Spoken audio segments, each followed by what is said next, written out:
Deputy speaker साहब, जब इस हाउस में इंटॉलरेंस पे चर्चा हो रही है और भारत जैसे देश में इंटॉलरेंस की बात हो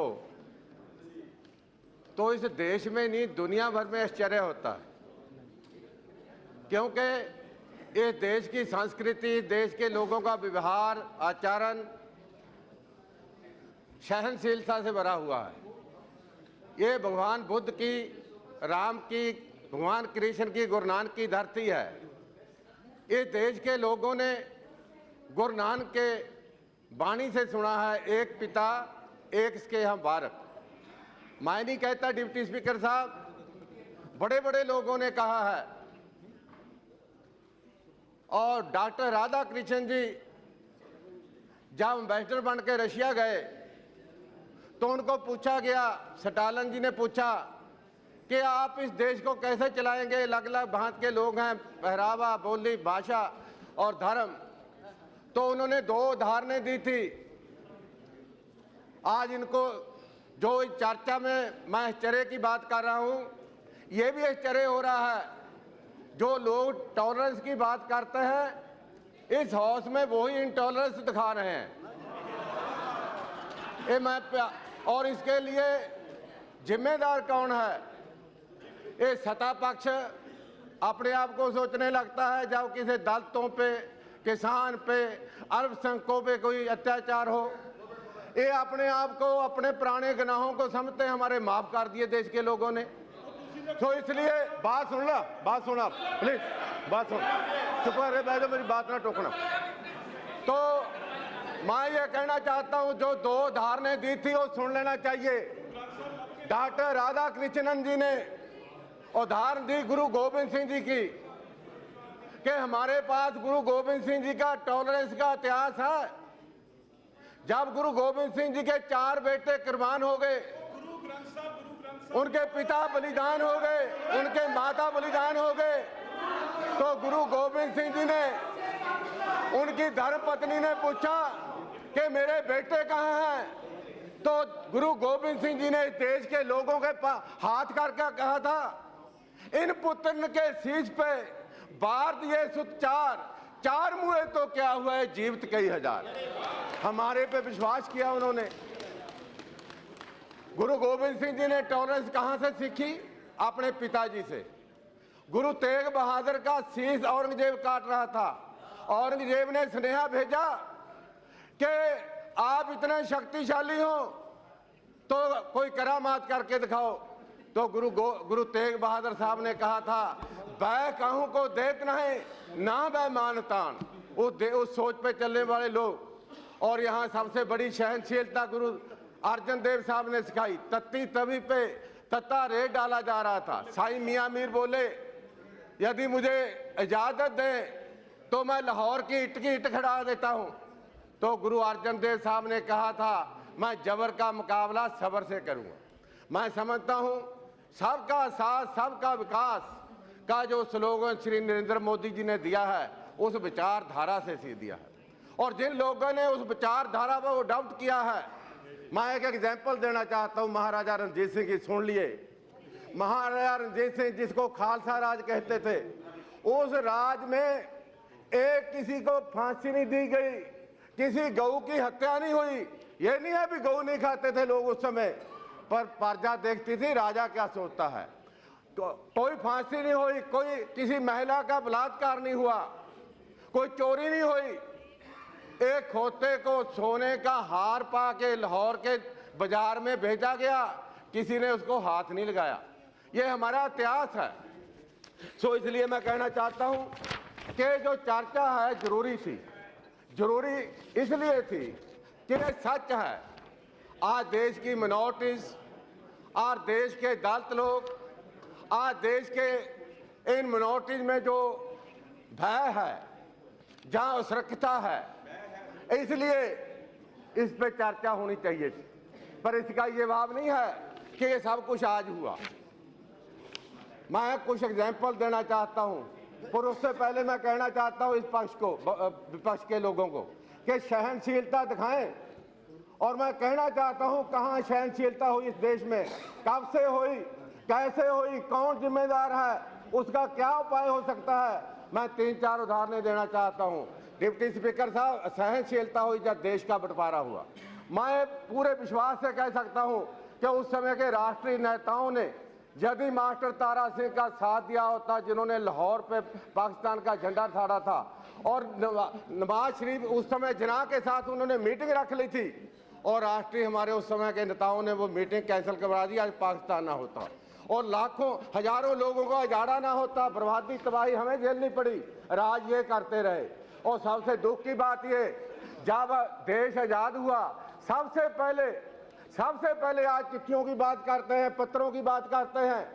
कौन था उस समय राज पे? जब देश के गृह मंत्रालय से एक पत्र गया, सीक्रेट पत्र, कि जो पाकिस्तान से आए हैं लोग, सिख समाज के लोग, उन पे निगाह रखी जाए, वो जराइम पेशा हैं। वो वहाँ एक समय हमारे डिप्टी कमिश्नर होते थे, उन्होंने लेटर देखा, तो सहनशीलता होती ना, फिर और क्या होता। और दूसरी बात, जब भाषा के नाम पे प्रदेश बने, तो उस समय पंजाबी को आधार पर सूबा ना बना। और सबसे बड़ी बात, डिप्टी स्पीकर साहब, ये कहते हैं आप, कहीं साक्षी महाराज नहीं थे उदो, नरेंद्र मोदी भाई नहीं थे उदो, कौन था राज में? जब दलित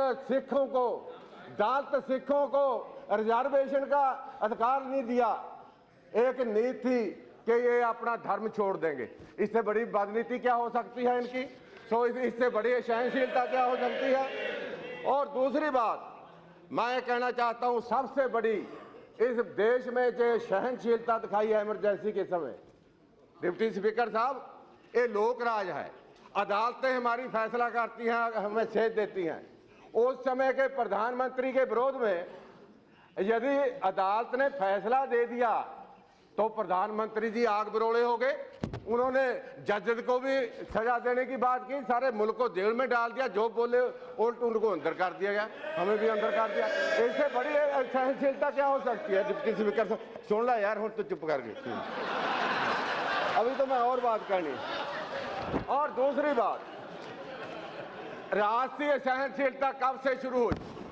वैसे तो मिजोरम, असम और प्रदेशों की बात कर सकता हूं, मैं 3 प्रदेशों की बात करूंगा, जम्मू कश्मीर की, पंजाब की और केरला की। जम्मू कश्मीर में श्री शेख अब्दुल्ला जी प्रधानमंत्री थे उस समय, प्राइम मिनिस्टर थे, इलेक्टेड प्राइम मिनिस्टर थे। इन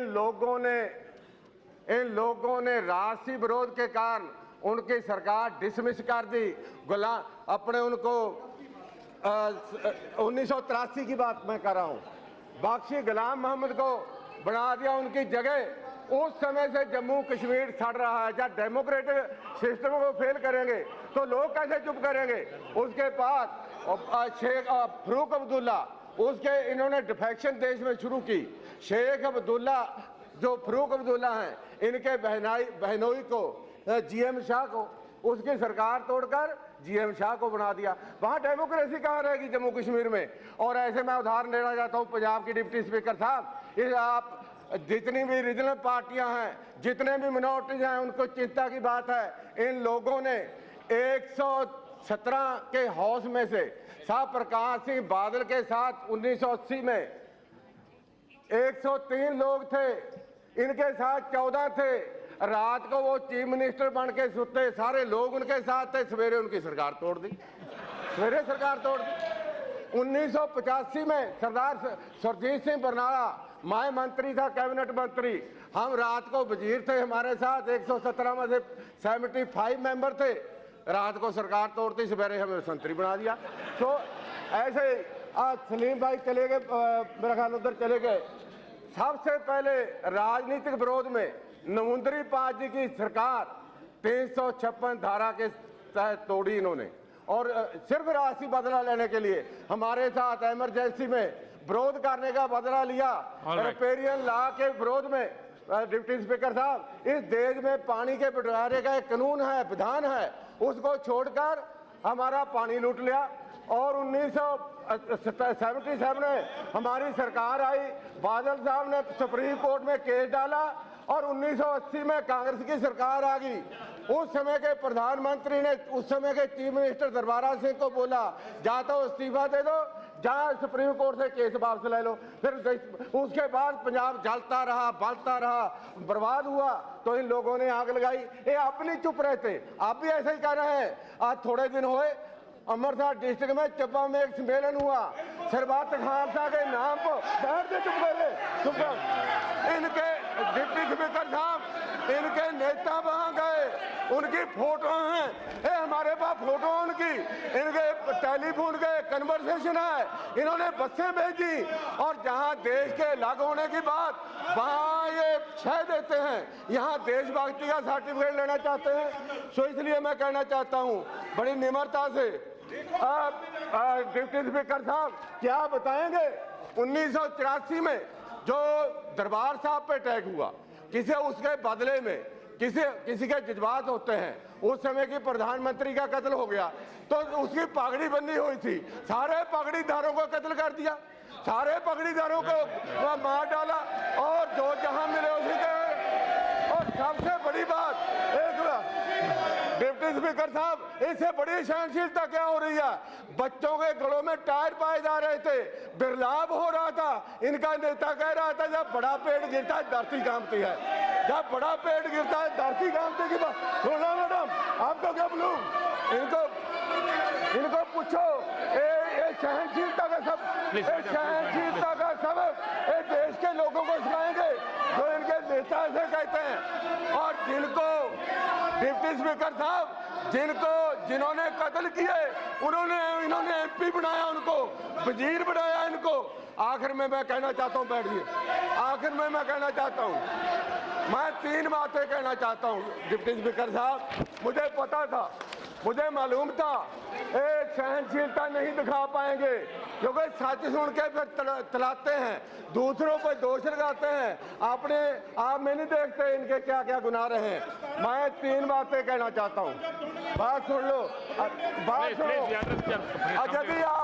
यदि आप एक सहनशीलता दिखाने चाहते हैं तो मैं कहना चाहता हूँ इस हाउस को अगर ईमानदारी के साथ आप देश में सहनशीलता चाहते हैं, आज यदि आज सहनशीलता के साथ इस देश को आगे लगाना चाहते हैं तो मैं 3 बातें कहना चाहता हूं। आज तक जो दंगे फसाद हुए हैं, आज तक जो खून खराबा हुआ है, आज तक दलितों, किसानों, अल्पसंख्यकों को जो जुल्म हुए हैं, सब माफी मांगे और पछतावा आए। दूसरी बात, जो 1983 का कत्लेआम हुआ है उसकी निंदा की जाए इस हाउस में सर्वसम्मति से। तीसरी बात ये मैं कहना चाहता हूं डिप्टी स्पीकर साहब बड़े मन से कि आज तक 2 शब्द, तुम चुप कर, आज तक 2 शब्द इस हाउस में श्रद्धांजलि के तौर पे हजारों बेगुनाह मरने के बाद नहीं किए गए और उनकी सहानुभूति के लिए 2 शब्द नहीं कहे गए। मैं माननीय गृह मंत्री जी को कहना चाहूंगा, जब वे गृह मंत्री बने इन्होंने उनकी बात सुनी, उनके लिए मदद की, मगर मैं कहना चाहता हूं कि इस हाउस में मता लेकर आए, सहानुभूति के लिए भी, श्रद्धांजलि के लिए भी, उसकी निंदा के लिए भी। और आगे से लास्ट में कहना चाहता हूं एक औपचारिकता बननी चाहिए, एक औपचारिकता होनी चाहिए और एक कोड ऑफ कंडक्ट बनना चाहिए, जैसे ऐसी घटनाएं, ऐसे इंसिडेंट्स देश में ना हो तो मैं समझता देश सुखी बसे, हम देश की तरक्की के रास्ते में सब योगदान पाते हैं। Thank you. श्री जयप्रकाश नारायण यादव से जयप्रकाश नारायण।